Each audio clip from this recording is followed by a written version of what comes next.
Good morning, everybody. Pat Flynn here for our live weekly Q&A with, of course, the legendary strength coach, Dan John. He'll be joining us in just a couple of minutes. I wanted to hop on the stream early to say hello, make a few announcements, and to invite you to submit your questions because Q&A here is usually first come, first serve. So the sooner you get your questions in, the better your chances that we will get around to answering them.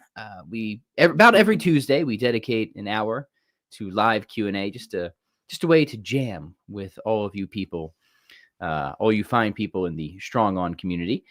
So before Dan shows up in about 3 minutes, let me make a few brief announcements. First, yesterday we officially began our KB30 challenge, and this is off to a roaring start. If you did not join this, it is not too late. You'll be like a day behind, but if you're looking for a 30-day like complete transformation challenge, it's obviously perfect for the new year. I want to invite you to check it out. So head over to chroniclesofstrength.com/KB30. We have two versions that you can decide to take part in. One is just the base fitness version, 30 days of EMOM kettlebell training, strength, muscle, endurance, mobility. You have it all. And a very powerful nutrition plan for body recomposition, which is, less fat, more muscle. Who doesn't want that? That's the base version. Or you can do the ultimate version, which comes with all sorts of lifestyle disciplines that are meant to build willpower, increase productivity, boost fat loss, even have a reading list, have reading challenges, cold showers, fasting. It's a lot of it's miserable, but it's a sort of misery that makes you tough, makes you a tough guy or a tough lady. So check it out, chroniclesofstrength.com/KB30. Not too late to hop in. We're just getting started. And, people always kind of, the first week is always people just getting things situated and then boom, blasting forward. So yeah, submit your questions. Dan will be here in just a minute. We're going to do some live Q&A as always. And last thing I want to mention before we get going here, make my publisher happy. Don't forget the new book, Strong On. It's out. I know so many of you have it. So many of you have been very kind to leave reviews on Amazon. Really appreciate that. So if you've enjoyed the book and you think it's worthy of your endorsement, please consider leaving a review on Amazon. Would love to hear your thoughts. It's very orange, has the most orange cover you've ever seen. But yeah, people are telling me they really love it. They love the simplicity. They love the practicality. Programming in here, 101 minimalist kettlebell workouts, plug and play. Talk nutrition. I break down the exercises. So it's everything you need, nothing you don't. I really think this is the one fitness book, perhaps even the only fitness book that you will need this year. So check it out. Strong On. Strong On. Okay. How you guys doing though? What's up? What's new? What are your goals for the new year? What are your targets? What do you hope to accomplish in the gym, outside of the gym? Would love to hear a little bit about that in the comments. Good to already see a lot of familiar names. Good to see some questions coming in. So we'll start swatting at those shortly. If nothing else, you can let me know where you're from and what you're drinking. Hi, my name is Pat Flynn. I'm from Waukesha, Wisconsin. I'm drinking hot bean water, something like that. Hold on, I have to clear my throat. I'm going to mute the mic for this. Ooh, cold day here in Wisconsin. I guess that's to be expected. It is winter after all, and it is Wisconsin. Okay. Hello, Pat Anders from Sweden. Yeah, check in, guys. Let me know where you're tuning in from. It's always just fun to see where how internationally known the Pat Flynn Show is. Also want to very quickly welcome all newcomers to the show. I know we have a lot of new people who've kind of filtered into our community as of late. I've been doing a lot of the book promotion and just been on lots of podcasts and stuff. And I was on The Art of Manliness a few weeks back, and I know a lot of people have found their way here from there. So welcome. All right, here is Dan. Forgot one thing. Dan, we are once again already live. So can you hear me okay? I can hear you. Can you hear me? I can hear you. Hello. We're live, so smile for the camera. Yep. There we go. Beautiful. How are you, Dan? Good to see you. Real good. I'm life is good. I'm training's great. Reading a ton. Doing a new little project that seems fun to me. yeah. So let's Yeah, get well, whenever you're ready. give us before we do our Q&A, give us a few of those updates. What are you Well, reading that's good? What is your training plan look like? We like those sure. sorts of details here. Sure. Well, first off, I'm in this intentional community on finances, and Yeah, so cool. we're reading Charlie Munger's almanac. Charlie Munger Mm, worked with works with that's Warren right. Buffett at Hmm. Berkshire, and I got to tell you, this book is just it's like every page is just it. If you're a strength coach, if you're a dad, if you're a mom, if you're any the wisdom in the book just drips off the pages. One of my favorite chapters is a graduation speech. Originally, he adapted it from a Johnny Carson. Now, for our audience here, I might have to stop for a moment and say that Johnny Carson was a very famous nighttime host here in Right, America. right. And he was asked to give a graduation speech, Carson, and Buffett uses this, okay?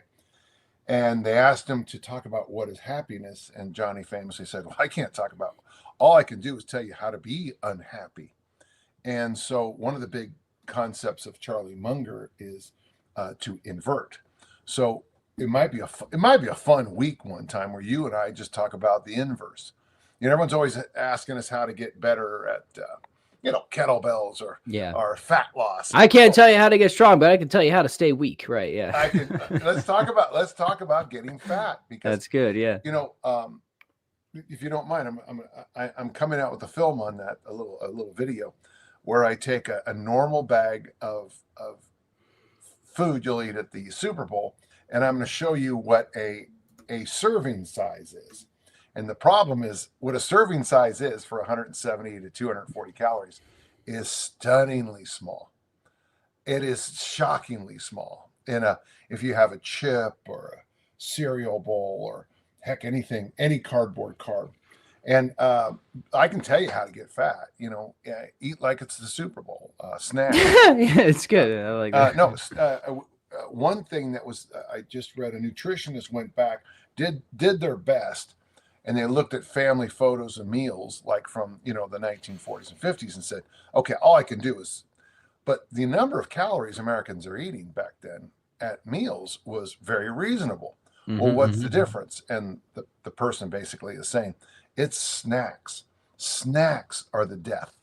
If you're eating 2 to 3 meals a day, okay, you're gonna, I don't know, 2,500 to 3,000 calories is but if you're snacking in between, that 2,500 to 3,000 quickly becomes 4,500 or 5,000. Yeah, no, let's hit the pause button right there and just spend a little time on that. That's so important because we have been more or less indoctrinated from some sort of weird idea that came out of bodybuilding culture, right? That we have to eat a whole bunch of small meals every day and snack to keep our metabolism revved up. And man, what sort of harm that has done, because the industry often likes to pick out these little hobgoblins. Oh no, fat's the enemy, sugar's the enemy, but we know what the enemy is. The enemy is the massive increase in overall calorie consumption that Americans have, right?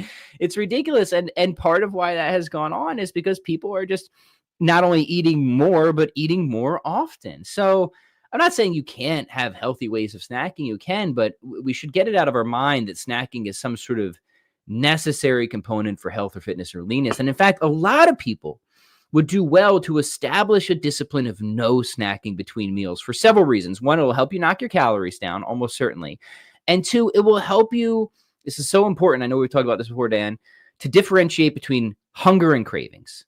Hunger and cravings. And understand that what you think is hunger is often just a habituated craving that you can, over time, completely override and eliminate if you just spend a little time getting out of the habit of eating every 30 minutes, right? So I just wanted to insert that there. It seemed appropriate. I know a lot of people, shoot down Tim Ferriss, but he has that diet. Now it's not perfect for everybody. It's called the slow carb, but one of it wasn't bad. It was a pretty good framework, wasn't it? Yeah, a lot of black beans. yeah. So every meal had an equal amount of vegetable, protein, and beans. So the thing I like though, if you're hungry, don't snack. Eat another protein, veggie, bean meal. And the idea is that, okay, instantly as you're cooking up that next set of beans or that piece of chicken, in the back of your mind, you're going to say, Okay, I'm not hungry. I just wanted to eat something. But if I am going to eat something, it has to be, it has to be a chicken thigh, broccoli, and navy beans. And after Yep. you finish that, you might go, okay, I really wasn't hungry because that was a lot of food. And it trends you to the right direction, which is something I want to talk about more.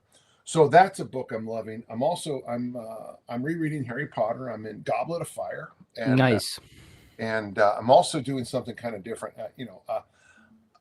Erica bought me an LP, a record player, and Yeah, so great. I got I one of have. those like 2 Christmases ago. And one of the things I like about record players is that when I put on an album, I'm losing probably half the audience right now. Uh, uh, you listen a whole side, and then you have to flip it over and listen Yep. for a whole side. And I got to tell you, LPs are wonderful for reading discipline because there's a natural break about, I don't know, anywhere between 20 and 26 minutes where you have to stand up and flip it over. And I'm telling you, small thing, but it gets an hour of reading done very easily because you have that little mini break in there that reminds you, okay. The other thing I'm working on, I think last week I talked about the movie The Substance, I think with Demi Yeah. Moore. This week, to punish myself, I watched the Brian Johnson Netflix video. He's the one guy who spends $2 million a year for his, because he wants to live forever. He's only in his 30s, and my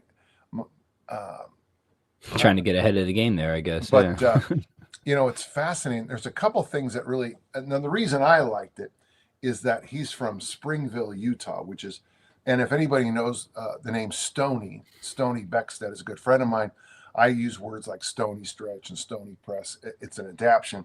It's a bouncing lunge progression. That would be real simple. Well, Stony comes from the same town.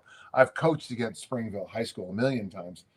So that local part of the show really interests me. And of course, I live in Utah, and I think everyone knows that because I say it a lot, and I love Utah. But there's an assumption made by so many people that I'm Mormon because I live in Utah. It's like assuming, I don't know, someone likes, it's just one of those. It's that way. I must be a Packers fan because I'm in Wisconsin. You must live and But die it looks like my Lions are doing pretty good. Yeah. You're a cheesehead. You walk around in green and gold all the time. Yeah, same idea.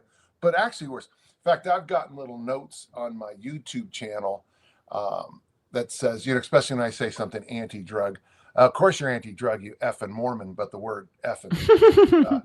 And I'm like, well, I usually just remove them. But it's fascinating. Is it a good show? Is it worth watching? Or you said torturing yourself, so I got the impression that this isn't the height of. What happens is anytime people make a documentary, they always start doing this. I can't. It's an NDE. I can't talk about it, but a good friend of mine is doing a show, and I'll give you details when we get closer. Okay. But in NDE, okay, they have writers for these reality shows. Did you know that? Reality shows have writers. Yeah, yeah. And so in the documentary, there's a few scenes that really look like it's faux family, FAUX family. Okay, there's. I just feel like the father and son stuff gets a little weird.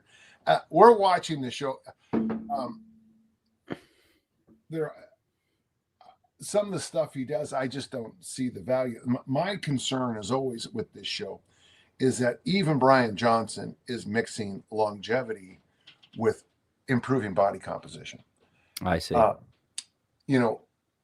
Miss America or whatever female vision you have, Marilyn Monroe and Arnold in 74, maybe 75. I think he looked better in 74.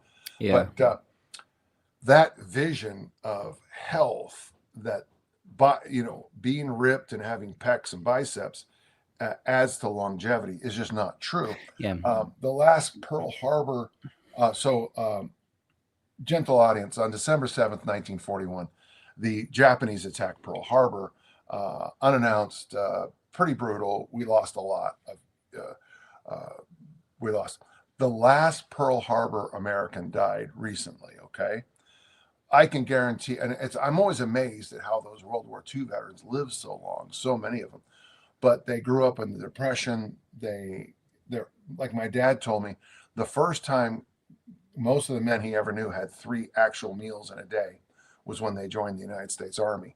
And so these guys were extremely skinny. My dad was, 5'6", 118 pounds, Yep. If you want to live long, statistically, I think you want to be a lot more like a World War II veteran. Yeah, nature definitely favors the wiry, right? Yeah, Not necessarily the ripped and jacked, but right. And then the other thing I noticed, and he's very candid about it, and I appreciate it.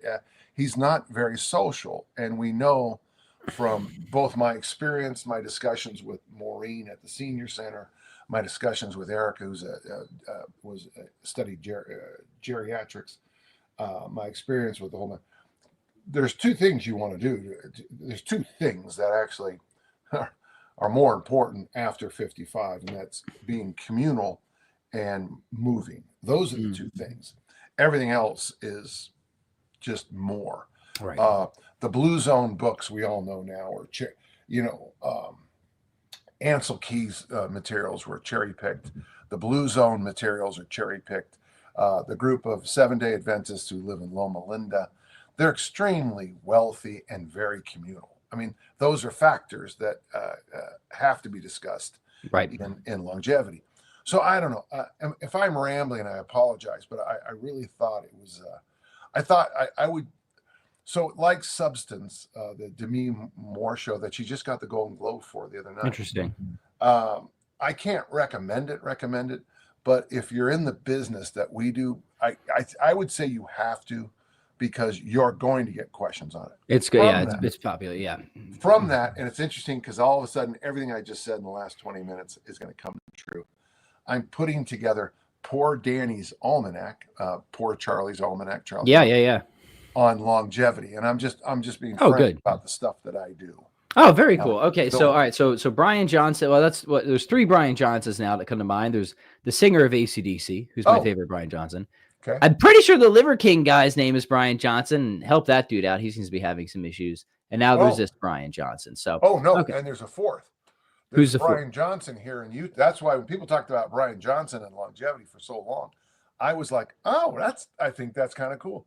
He was the University of Utah quarterback who defeated Alabama in the Sugar Bowl when all the experts said it was going to be Alabama 300, Utah nothing. Okay, yeah. A buddy of mine played on that team, and he said, we held back. We could have put 50 on Alabama without a problem. And just remember, gentle collegiate football records. University of Utah has an undefeated record over Alabama's, because Alabama doesn't like to play anywhere out of Alabama. So there you go. Good. There. All right. I hope that upset. I hope that triggered somebody. I'm sure it did. But that's fine. All right, let's take some questions. Lots of questions. So let's start storming through these. Hello, everybody. Good to see you.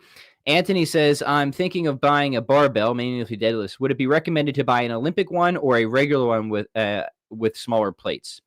Dan, what do you recommend?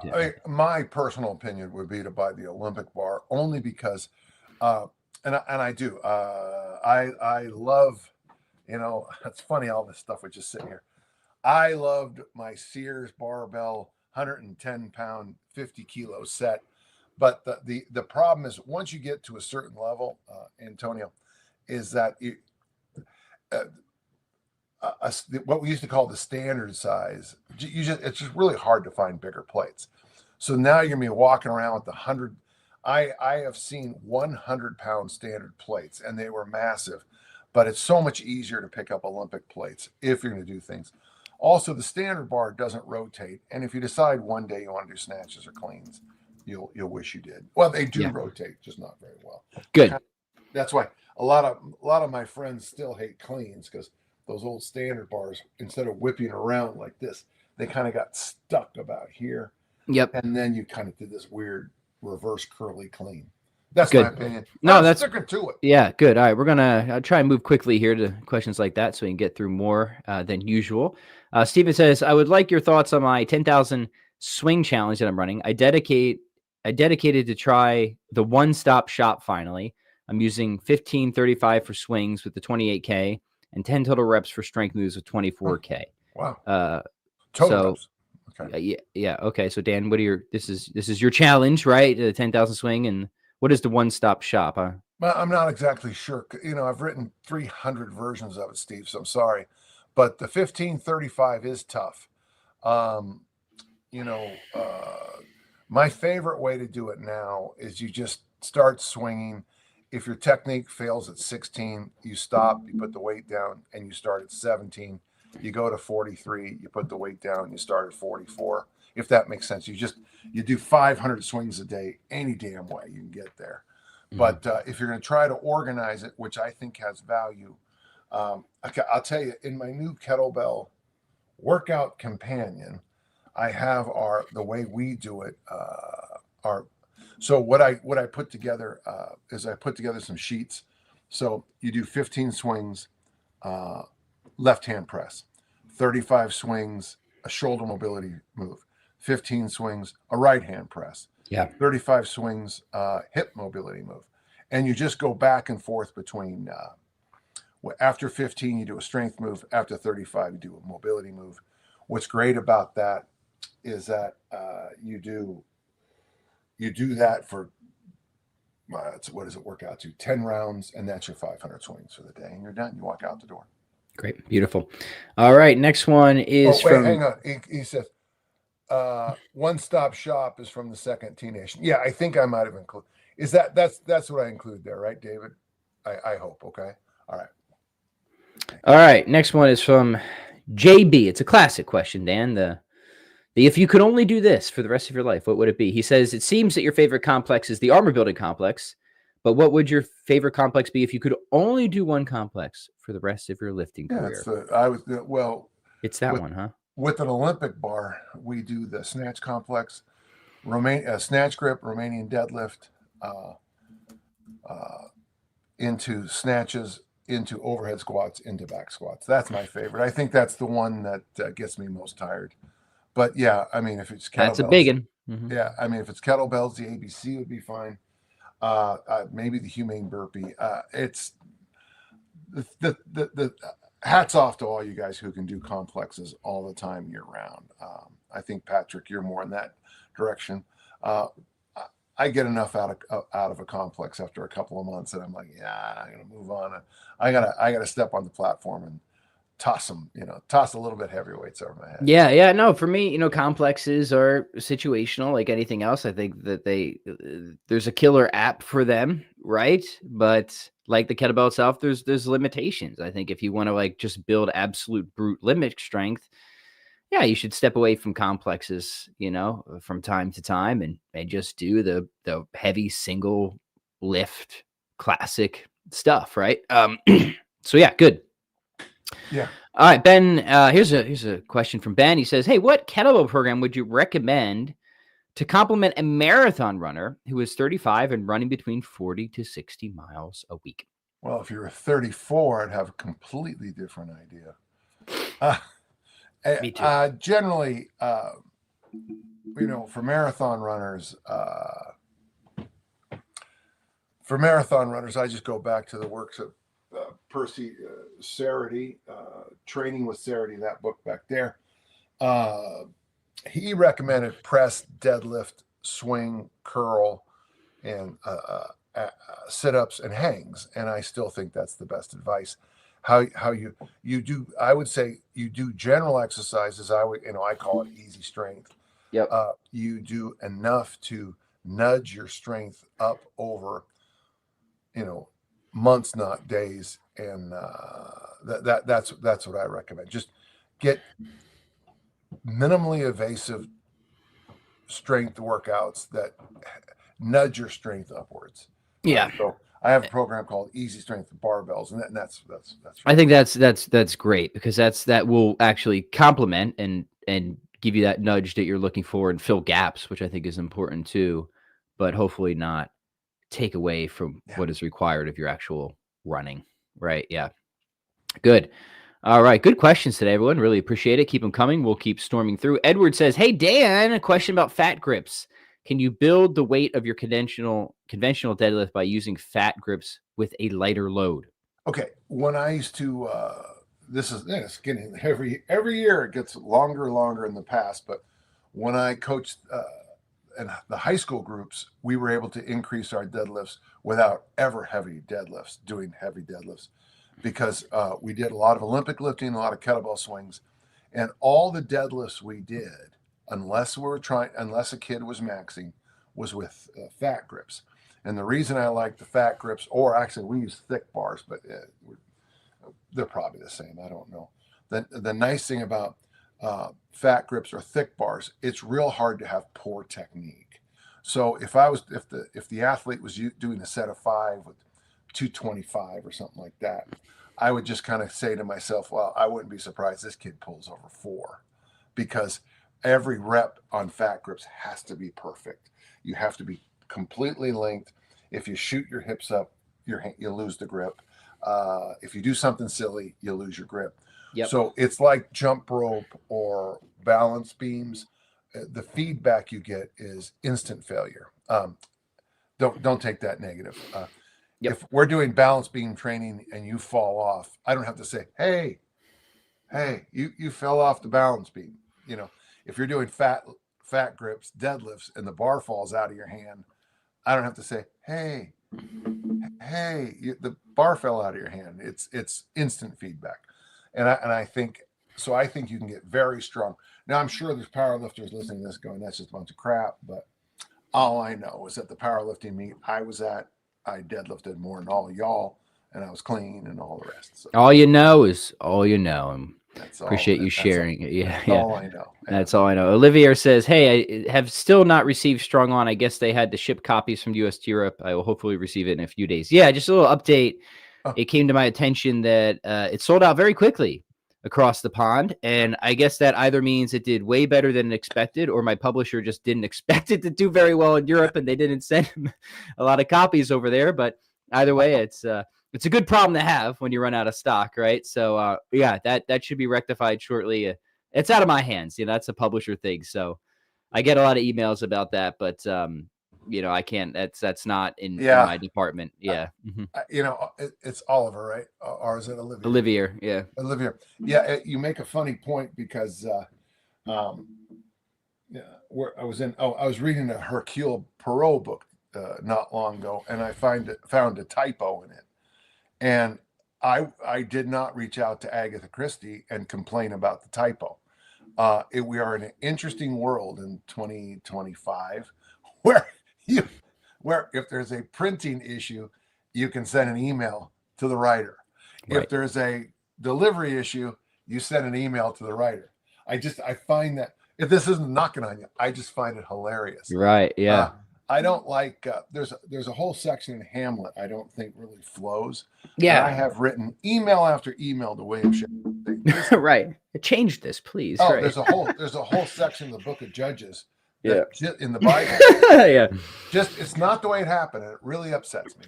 Yeah. So email me all you want about questions related to the content of the book. That's what I'm there for. Happy to do that. But anything on the logistical side, that's just, I have nothing to do with any of that. Right.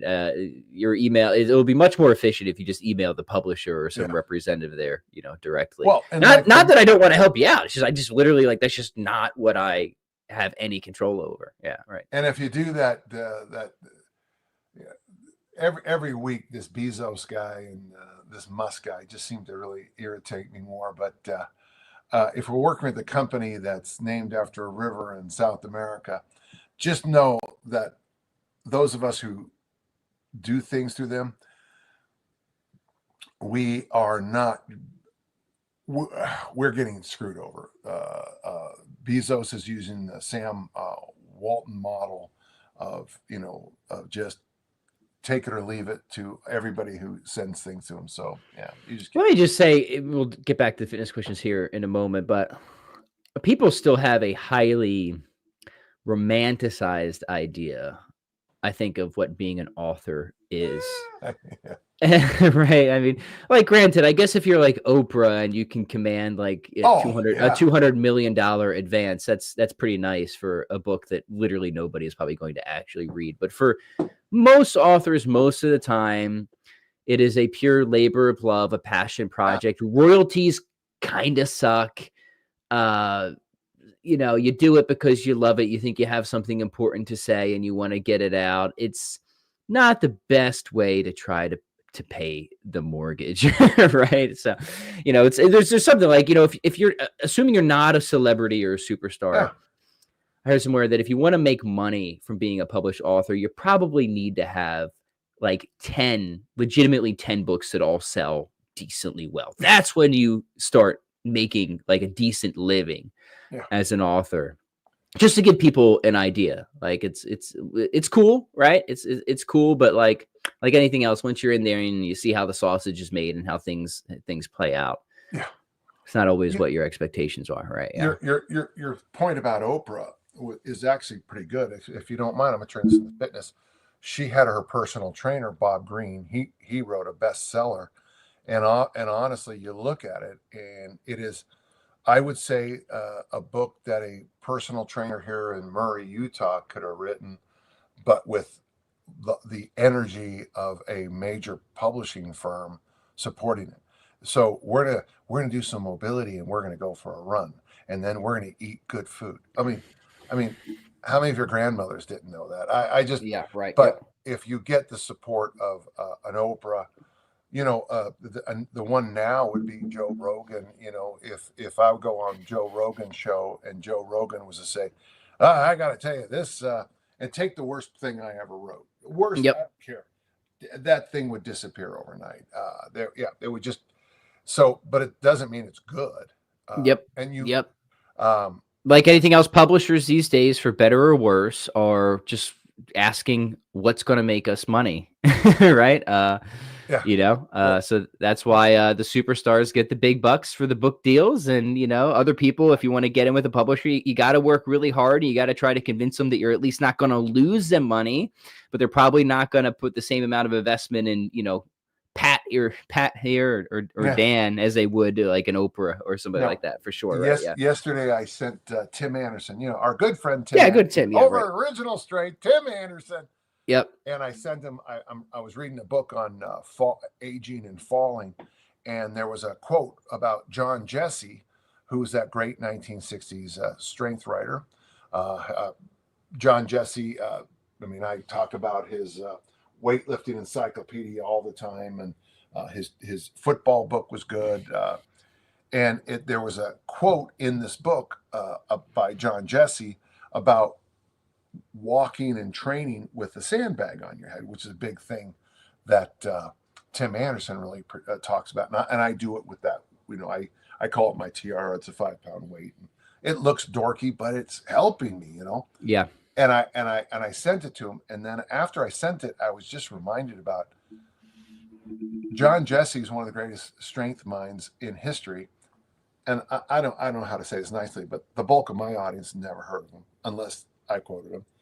If I go to a workshop and say John Jesse, and I'm talking about Perform Better or the NSCA or the National Strength, all these, and I talk about the wisdom of John Jesse, the bulk of the audience will have no idea who I'm talking about, because in our field, more people know who Bob Greene, who'd be another example. Jane Fonda, they would give more credence to Jane Fonda, who famously, of course, while my brother was in Vietnam, went to the north, but we'll move on. It's a tough field. It's a tough field, and you are looking at, I wouldn't say we're minnows, but we are still low. We're neither of us are sharks, right? We're kind of low on the food chain, wouldn't you say? In the grand scheme, it depends on the size of the pond we're talking about, of course. But, right? Yeah. But the nice thing is, because of that, we're much lower in mercury. So you got. Oh yeah, that's very smart. That's right. So yeah, there's always an advantage. We're far less contaminated. There you go. I like that. Go. That's a good framing. All right, Noah has a question. Back to deadlifts. He says, my grip gives out before I'm done with my reps. What should I do? I like the thought that my grip is an early warning sign that when it goes, you should stop. So 2 questions there.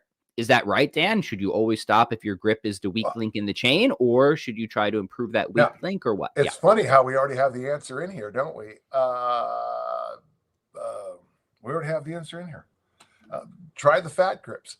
I want you to exacerbate the problem. I want you to, personally, I think if your grip is bad, make the grip even worse. Yeah, you know, that's such a good general rule. Like, if you want to get better at the thing you suck at, like, make the thing you suck at even harder, right? This idea of overreaching is a really effective tool. I mean, I use it. It's a tool that you can use in music all the time too. Like, if you're really struggling with something at a certain tempo, you try to overreach and extend beyond where you actually need to get, like, make the problem even more difficult. So yeah, it's a good strategy. Generally effective, right? Yeah. Yeah. But I think it's right. I think it depends. The second question too, right? Like, is the grip? Oh, I don't know. Some people just have a really weak grip, and like, no, you should just get your grip stronger for sure, right? You shouldn't stop deadlifting. Yeah. Yeah, my right grip is really good because I didn't have 2 surgeries on it. Yeah. So, there's a famous picture of me dropping. It's at we're doing a farmer carry in competition, and I'm looking at my left hand because it is just unpeeling in real time because it's just not as strong. This is pre-fat grips. This is pre-thick bars, and after I started doing that, I got better. But yeah, I actually think that once that grip slips, drop it and come back and fight another day. And also too, and just finally, the brain grip connection is very rich, and if the grip is giving, there's probably more information the body's trying to share with you. Yeah. Maybe your hips are shooting up, or maybe your back is turning. Maybe it's an early, it's an early warning sign. It's like when you're around and an old timer says, the seagulls are flying west. Today's might be a good day to stay inside. And you say, well, the Doppler radar says, sometimes those early warning systems aren't as scientific, but there's some truth to them. Good. Yeah. Justin has a observation that will make all of us sad. He says, the most depressing thing in the universe is how much peanut butter a tablespoon actually is. This is true. And it relates to our snacking point, right? Dan, imagine you're somebody who snacks a lot and you're snacking on peanut butter. Yeah, might want to take a serious look at what that serving size actually is, because it's like the size of a penny. Oh, the serving size. Yeah, the appropriate serving size for peanut butter is stunningly low. It is. It really is.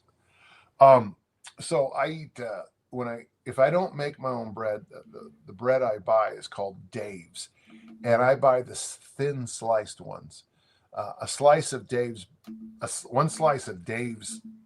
thin slice is 70 calories, and it amazes you to look at it because so that if I'm going to make a sandwich, I'm at 140 before I put on the mayo, and of course once I put on the mayo, then I'm sneaking up, and so it is very easy once you start looking at calories. You tend to start to come into 2 things. First off, you start having much more respect for vegetables, fruit, and good protein sources like meat, fish, chicken. And it really does. It makes you, looking at calories on labels really does turn you paleo, as we used to call it back in the day. I have no idea what it is now. Yeah. Because, man. I just like, meat, leaves, and berries. Yeah, I was like, meat, leaves, and berries. If like focus on meat, leaves, and berries. I've been doing that since 1998, and when I get away from it, I get FAT. When I don't do MLB, I get FAT. So. Yeah, the meat, leaves, and berries diet is good. The thing is, like, this is always the issue with the industry. It's like, man, yeah, there's like something generally helpful about the paleo thing. Yeah. But then it just gets like perverted in so many extremes, right? It's like, oh, like, but if I have oats, I'm going to die. No, that's definitely not right. Well, it's but then I'm like, okay, well, this is also paleo, but it's essentially like 40,000 dates concentrated into a candy bar, and I'm having like 12 of those a day. And that's not great, but yeah, technically, you know what I mean? It's just like all those perversions that are just so unhealthy. Like, man, people could just get the good general thing, right? And just stick with that. You're good, right? It's the Well, nature of the beast, I guess, right? if you get us back to the early aughts and when the kettlebell community, I remember when everybody in kettlebells was on the warrior diet and wearing Vibram Five Fingers. What were those pants? Remember the pants? And those tactical khakis. Yeah. And, we'd be doing things, and it was like, and it does bring me back to the Brian Johnson show, because a big part of the Brian Johnson show on Netflix, I don't necessarily recommend it or not, is he talks at the end about how he feels like he got away from a cult and now he's starting his own cult, and they're called, they have shirts that say "Don't Die." And I got bad news for you, but folks, I listen, God bless Brian Johnson, but statistically, and I'm saying this from the heart, he's going to die. Yep. And I would, and the thing for me, I just, God, it always reminds me. One of the reasons I don't mind my own mortality is because I cannot even face the concept of burying my own daughters or grandchildren. Right. Yeah. Somber, but true. Right. Yeah, that was happy. And Anthony says meat, leaves, and berries, not to be confused with mead, drinks, and beeries. This is true. Justin says the paleo thing is a good example of the common mistake of letting a rule of thumb become a rule with a capital R. Yeah, really well said. Right. Yeah. Just like if you just think of the paleo thing, it's just like, yeah, a general rule of thumb, it could be super helpful. I mean, like meat, leaves, and berries, eat foods that are minimally processed, close to nature. Don't drink a bunch of soda or hyper palatable foods. Like, man, if people could just stick with that and like not freak out if you have like a bowl of oats, but also not like just try and find out the paleo equivalent of candy bars and eat those all day. Like, y'all would be good, right? You don't need, you would be fine, the store right? Over here has paleo candy bars. It's paleo candy, right? Yeah. And it's basic. I think this is the one. No, it might be this one. Yeah. Yeah, David says real quick, you mean cavemen didn't eat almond flour cassava muffins made with coconut sugar? Well, I don't know, man. Last time it's been a minute since I spoke at the Neanderthal, but yeah. So this is one of the original diet books. This is Lulu Hunt Peters' Diet and Health, A Key to Calories. And what's interesting is that when you go to her recommended menus, if I can, of course I won't be able to find one right now. Hold on just a second, okay? She did things really differently in this book, but okay. Let me tell you, here's a typical morning for her. This book is 110 years old this year. Okay, the one I'm holding is 110. So I'm just pulled out any single day. She starts her day with hot water with lemon juice and 10 minutes of exercise. Breakfast is coffee. Lunch is beans, beets, celery, lettuce, toasted Swedish health bread. Don't know what that is. Coffee and an apple. Health bread. She has a snack with tea, some fruit. Dinner is cottage cheese, celery head, stewed tomatoes, squash, carrots, spinach, almonds, and raisins. So the reason I even brought that up, 110 years ago, they were eating every single one of the foods I just read. Did you recognize it? There was no, there was no tortilla chips. There was no, there was not everything that is a paleo diet. Now it would be impossible there was no place in the world that you would ever have coconut with salmon. That, I remember that was the big thing in the paleo a couple of years back. Salmon with coconut. Have whale with mango, right? Yeah, mango whale pudding. Yeah.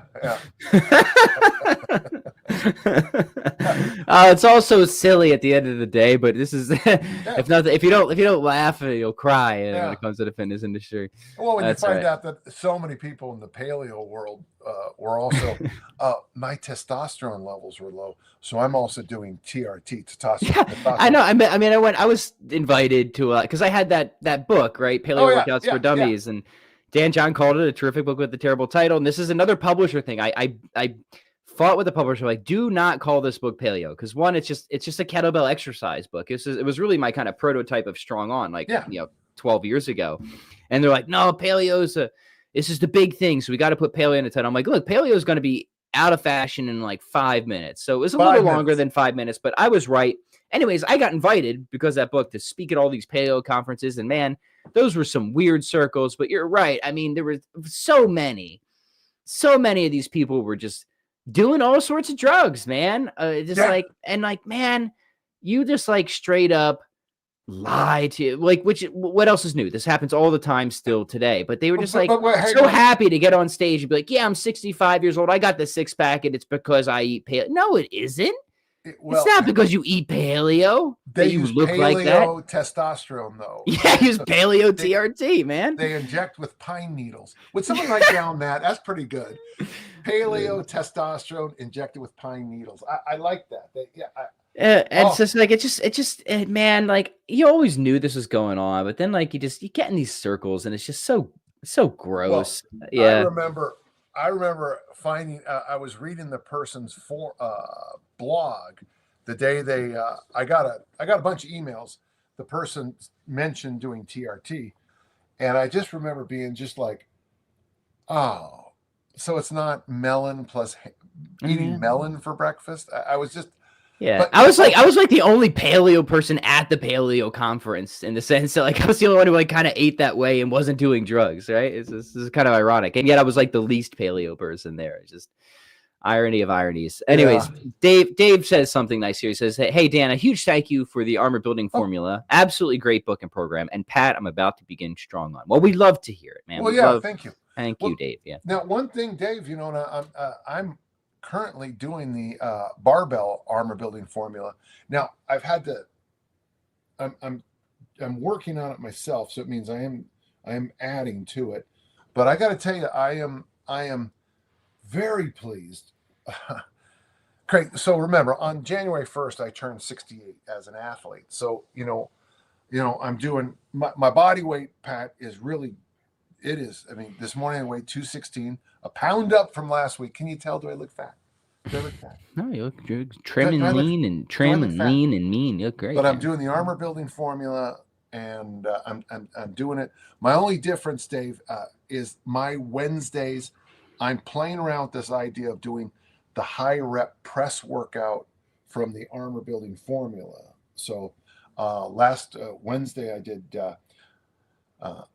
10 sets of 10, and I'm not sure why I know why, because I couldn't face the prospect of doing 2, 3, 5, 10 with the barbell. I just, that's just too many times it was too many times to pick the damn thing up.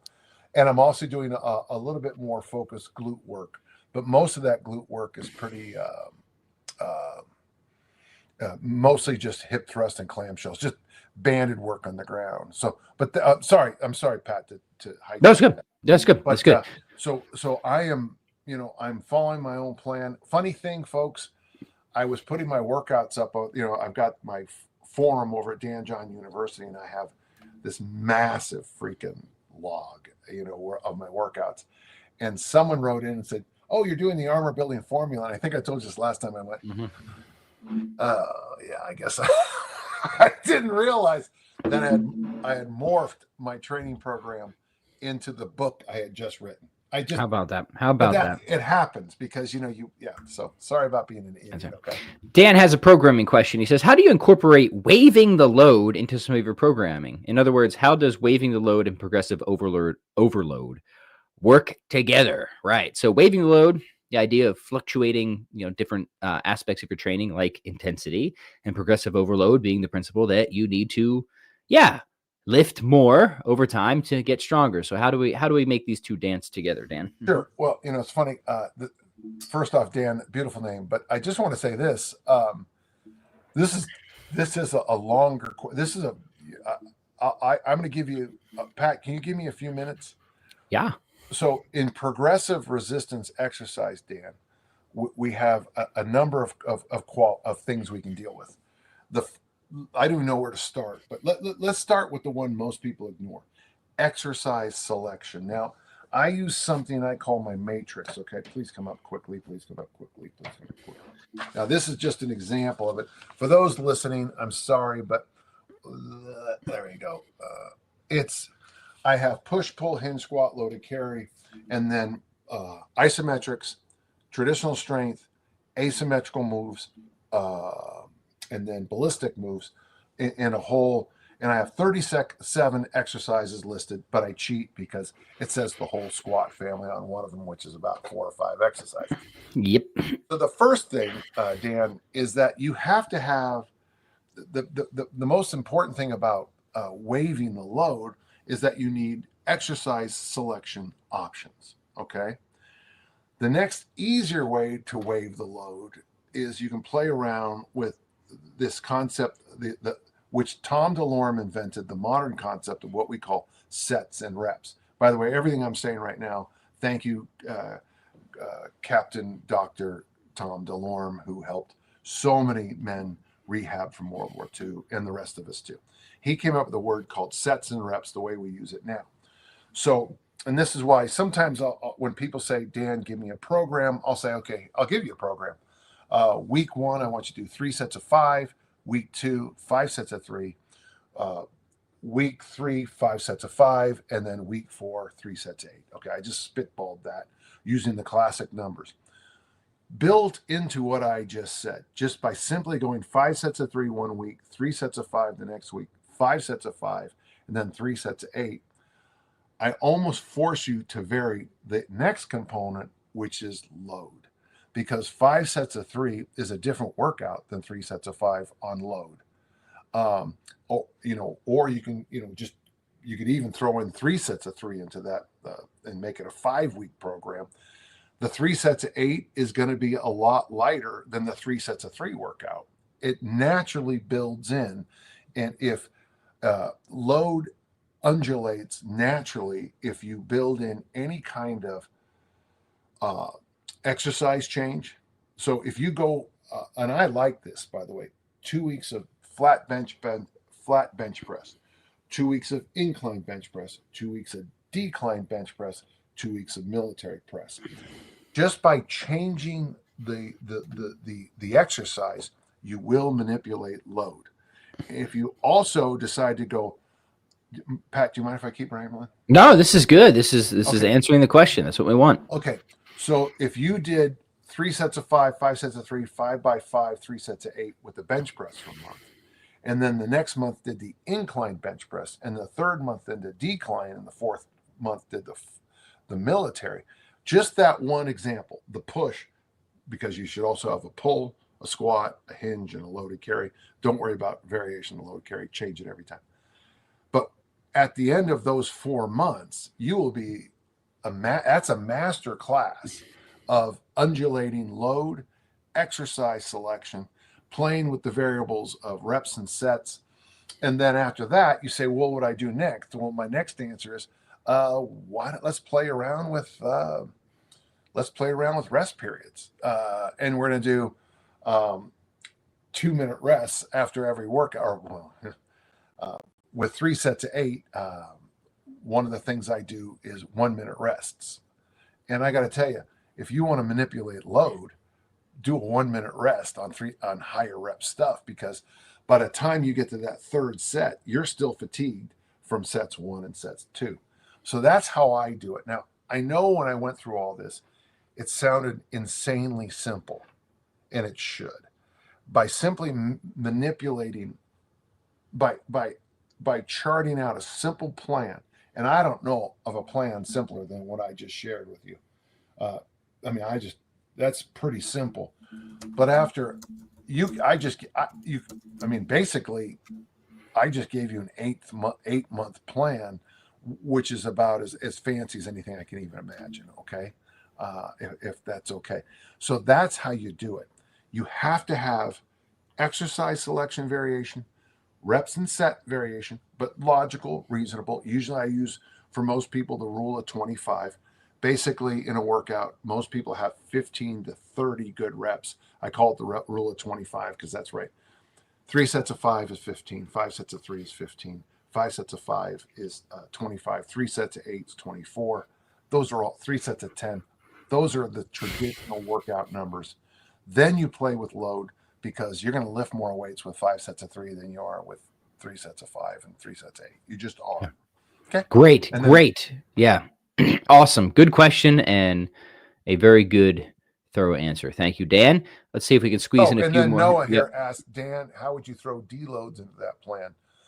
The 3 sets of 8 week, Noah, it would, for most people, would be the deload, especially if you restrict rest period. Good. But by the way, I also think it'll kick your butt pretty well too. Kang has a fun question. What are some Kang. movements or exercises that made you discover muscles you didn't know you had? What a fun experience. I mean, like the obvious, I guess, cliche one around these points would be the kettlebell swing. First time I did a kettlebell swing, I was like, oh, there's a whole bunch of stuff that's lighting up. It's that classic first time you do swings and try to walk down a flight of stairs. You're like, what is Because your hamstrings are killing you. What? It's not even the hamstrings, like that inner thigh, Yeah. Okay. It's like that area. So I remember like I had been lifting for a while, before I did swings, but the swings just kind of bit me in a very new and interesting way. This seems to be a common experience. So yeah, I'll go with the easy answer there. Dan, how about you? Well, for me, when I first started Olympic lifting with Dick Notmeyer, I just remember being unable to sleep at night because my hands hurt so much, from the hook grip. Yeah, for sure. My traps were killing me. I had never squatted that deep because the weights make you go deeper. And I but my body responded so amazing. And, I've shared so many times. My brother Gary had just gotten, my brother Gary I hadn't seen him in, about 6 weeks. Just things happen in life.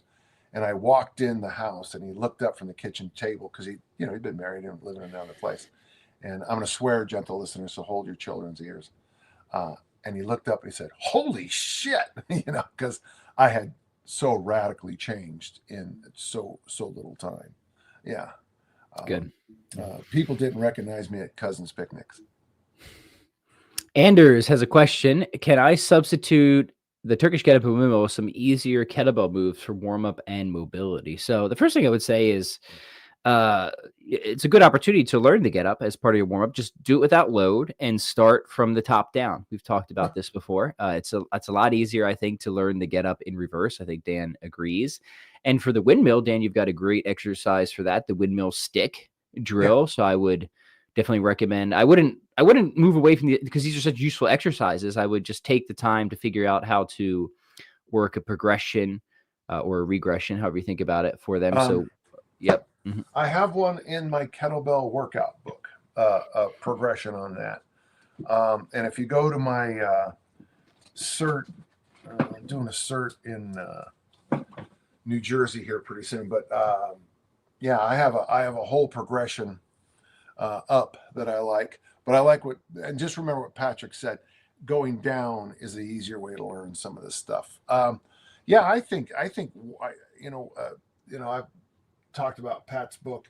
Pat, am I the only person to have actually finished all the workouts in the Paleo Workouts for Dummies book? Am I the only person to actually? You're the only person that ever sent me a full detailed training log of it. That's for sure. Yeah. So one of the not that I want everyone to do that because I ain't gonna look at it anyways. But yeah, one of the things I liked about what Pat said in the book is that you, in the kettlebell world, unloaded kettlebell get-ups are called naked get-ups. And the idea is you do 5 minutes of it. And what I found good about that is there'd be days where I'd roll up to my, say, right elbow, and it just seemed I was just all over the place. So it gave me I would do additional rolls up on the right elbow. And then before I went up to the hand, I would just double check and see what's going on there. Why am I stiff? Ooh, I might need to, maybe that day, I don't foam roll very much, but that might be, I need a little extra stretch on this or that. I need to make sure, I didn't realize my greater umbilicus was so tight. I need to do, the Wasatch stretch and for the greater familius. And yes, so of course, yeah. The upside of of doing those exercises, gentle listener, is that it does give you a really nice. I mean, it's to me more worth the money than hiring someone to do an assessment. it's an instant assessment. It's like, oh, I'm stiff here. Yeah, I'm tight here. I've forgotten, I don't know if I'm the only person, but sometimes I'll go into the gym and I almost seem like I've forgotten how to train. Certain movements, I'll just be so out of sorts on. And that's always that's when I fold my arms and go, what's been going on? What in my armor building formula supplement, that one that we sent out free about a couple weeks ago. Yeah. One of the things I do every day is I do that past, present, future before I start lifting. I look over the past few days in my journal. I look at what my plan is for the day, and then I look ahead to what's going to happen. And sometimes when I'm doing something like this, the Turkish get-up warm-up, I'll stand back up, walk back to my journal and say, oh, that's right. We had that idiotic squat contest. Yeah. So that's the advantage. Okay? Yeah, good. Hey, before we say goodbye, Dan, do you have your workout companion? Hold it up here if you don't mind. 2 books you need for 2025 right here. Strong On and Dan John's Kettlebell Workout Companion. These books go together like peanut butter, which watch your serving size, and jam. And I'll tell you what, guys, I've already been doing a lot of this. If you grab these 2 books, you take a picture of them cuddling up somewhere in your house and you email it to me, I'll send you a nice, we call it our digital swag bag. I've been giving that out with some, that's awesome, just some bonus gifts, but all you got to do is pick up both. You got to get both. You got to cuddle them up, take a picture, email it to me, or better yet, tag us on social media. We'll make sure we just hook you up with a little. Can I show you something funny, Pat? Yeah, for sure. These are the books I had stacked on my desk, not even thinking about it. So my Sears Ted Williams book, the book that changed my life from 1965. This is my kettlebell companion, and it was just sitting on my desk. Yep. Here is my Bounce, my workshop called Bounce. This is funny. This is the other book that was on my desk. But the most interesting of all them is this is an old Czech bodybuilding book that I have from my friend look Dan. at that. It is, I mean, the exercises, it is, my favorite part is it's all in a language I have no idea what it is, but I can guarantee you I could put together the training programs, because the one nice thing about our world is that it, if I was sitting with a Chinese Olympic lifter and a Bulgarian Olympic lifter at a coffee table, we probably could have a great conversation about lifting without any of us ever worrying about our words. That's one of my favorite things about lifting weights and our kettlebells and all this, is it's a language all of its own. So love it. Hey, put those books away. Yeah, well, thank you, Dan, for your awesome wisdom as always, and thank you, gentle listeners, for your awesome questions. I hope you were satisfied with the answers given to you. If you like what we're doing here, grab the books, of course, hit subscribe, comment, like, share, all that good stuff. We'll see you guys next week. Fare thee well. All right, bye-bye, all.